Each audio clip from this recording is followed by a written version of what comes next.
আমার কাছে মনে হয় যে গণঅভ্যুত্থানের ভেতরকার যে মর্মবাণী তারা উপলব্ধি করতে পারেনি।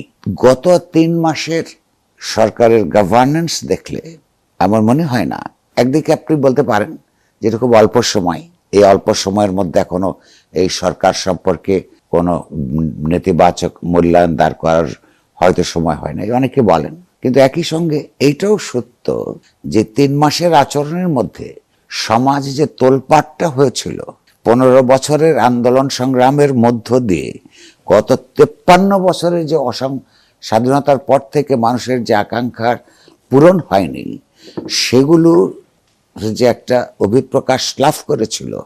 এবং এই রকম আত্মাহুতির মধ্য দিয়ে আপনি যেমন বলেছেন যে গুলিকে বুকে জড়িয়ে নিয়েছে, ৩ সপ্তাহে একটা স্বাধীন দেশে ১,০০০-এর বেশি তরুণ তরুণী, বৃদ্ধ, যুবক এবং শিশুর হত্যার ঘটনা ঘটেছে।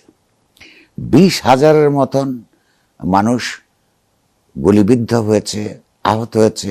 এদের মধ্যে প্রায় ৫ থেকে ১০,০০০-এর মতো কেউ না কেউ অঙ্গ প্রত্যঙ্গ হারিয়েছে, অনেকে চোখের জ্যোতি হারিয়েছে। সেই পৃথিবী আর কোনোদিন দেখবে না। অথচ এই পৃথিবীকে, এই বাংলাদেশকে সে সুন্দর করতে চেয়েছিল, সুন্দর দেখতে চেয়েছিল বলে সে মিছিলে গেছে।